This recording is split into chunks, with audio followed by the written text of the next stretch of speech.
بسم اللہ الرحمن الرحیم۔ مختلف ضرورتوں کے تحت الحمدللہ جمعیت علماء ہند کے یہ اہم شعبے بنے ہیں اور کام کر رہے ہیں۔ انہی شعبوں میں سے ایک اہم شعبہ جیم کے نام سے ہے، جس کی full form justice and empowerment of minorities. اس وقت میں جو ہم دیکھتے ہیں مختلف واقعات، حادثات اچانک کے پیش آتے ہیں، اسی تعلق سے اس شعبے کا انعقاد کیا گیا ہے۔ وہ چاہے نفرت انگیز اسپیچ ہو، بیانات ہو، تقاریر ہو، یا اسی طرح کسی بھی مذہبی چیز پر، مسجد ہو، مدرسہ ہو، مکتب ہو، ان پر کوئی حملہ ہو، یا اسی طرح کسی بھی شخص کی ذات ہو، مذہب کی بنیاد پر نشانہ بنایا گیا ہو، اس طرح کے جتنے بھی واقعات پیش آتے ہیں، ان تمام واقعات تک پہنچنا، ان کی تحقیق کرنا، پھر ان کی مدد کرنا، یہ مکمل کام اسی شعبے کے سپرد ہے۔ آزادی سے پہلے جو بھارت تھا، تو اس وقت بھی یہاں کا معاشرہ اس بات کا حامل تھا کہ اس کے اندر آپس میں بھائی چارگی قائم رہے۔ تمام مذاہب اور برادریوں کے لوگ جیسے ہندو، مسلمان اور سکھوں نے متحدہ طور سے استعماری نظام کے خلاف ملک کی آزادی کی جدوجہد میں حصہ لیا۔ اس کے بعد 1947 میں آزادی کے بعد سیکولر بنیادوں پر نیا بھارت قائم ہوا۔ ملک کے معماروں نے آزاد اور خوشحال معاشرے کا حلف لیا تھا۔ بھارت کی 1.7 بلین آبادی مختلف ہونے کے باوجود مذہب پسند ہے۔ نہ صرف دنیا کے زیادہ تر ہندو، جین اور سکھ بھارت میں رہتے ہیں، بلکہ یہ دنیا کی سب سے بڑی مسلم آبادیوں میں سے ایک ہے، اور لاکھوں عیسائیوں اور بدھ مت کے ماننے والوں کا بھی وطن ہے۔ تو یہ حال ہے الحمدللہ اس وقت میں آزادی کے بعد بھی، لیکن انہی تمام کی دیکھ ریکھ کے لیے اس شعبے کو بنایا گیا۔ جمعیت علماء ہند کا یہ ایک اہم شعبہ ہے جو جمعیت علماء ہند کے دستور اساسی کی دفعہ 3 ضمن با کے تحت بھارت میں اقلیتوں کے انسانی حقوق کو برقرار رکھنے، ان حقوق کے تحفظ اور ایک منصفانہ معاشرے کو فروغ دینے کے لیے پرعزم ہے۔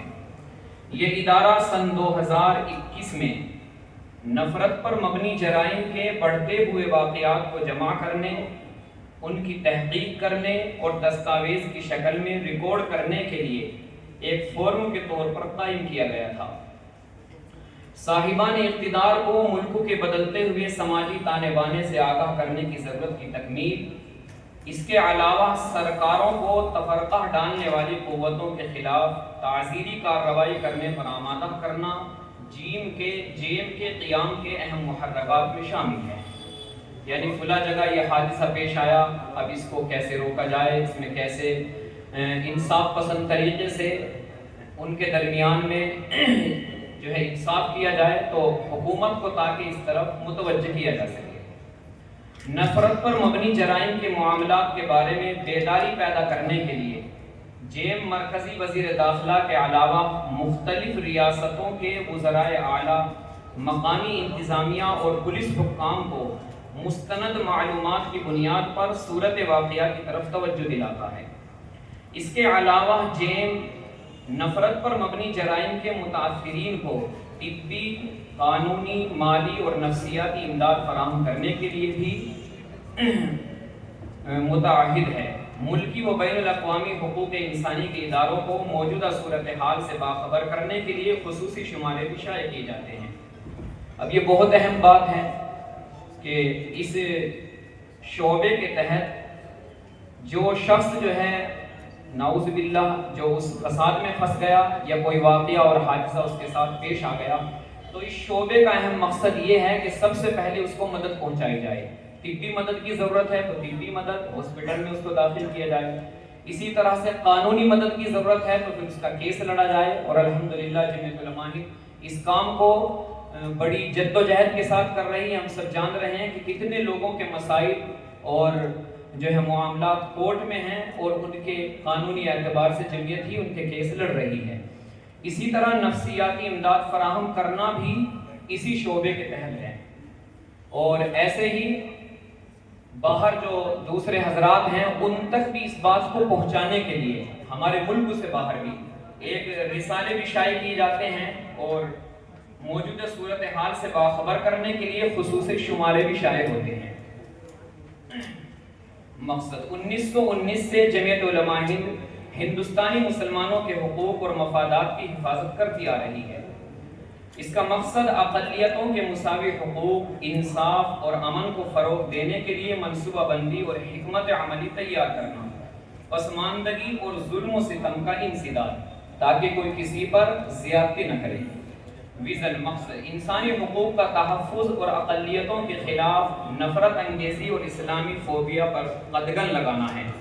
جیسے بہت سے لوگ ہیں ان کے ذہن میں ٹوپی داڑھی جہاں دیکھی تو نفرت کی ایک دل کے اندر بو پیدا ہو گئی، تو اس سے تاکہ لوگوں کو باہر نکالا جائے اور جو ہے یہ چیز لوگوں کے ذہنوں سے خارج کی جائے، یہ بھی اس کا مقصد ہے۔ مشن قانون کی حکمرانی، انصاف تک رسائی، مساوی حقوق، شہری تحفظ اور انسانی حقوق کو فروغ دینا۔ جیم نفرت انگیز جرائم کے مقدمات کی درج ذیل 7 زمروں میں درجہ بندی کرتا ہے، یعنی 7 پوائنٹ اس کے متعین کیے گئے۔ اے ہیٹ اسپیچ، بی تشدد کے اعمال جو موب لنچنگ وغیرہ اس طرح کے جو واقعات پیش آتے ہیں، سی مذہبی مقامات پر حملے، جیسے کہ آپ دیکھ رہے ہیں بہت سی جگہ نعوذ باللہ مسجدوں کا مسئلہ آ رہا ہے کہ ان کو شہید کر دیا جاتا ہے، یا اسی طرح کوئی دوسرا ان پر جو ہے کچھ بھی جو ہے کہہ دیتا ہے، تو اس طرح کے مذہبی مقامات۔ ڈی پولیس کے مظالم، کوئی شخص جو ہے مجرم نہیں ہے لیکن اس کو مجرم بنا کر کے کھڑا کر دینا، اس طرح کی جو ہوتی ہے وہ سب بھی اسی زمرے میں آتی ہے۔ امتیازی سلوک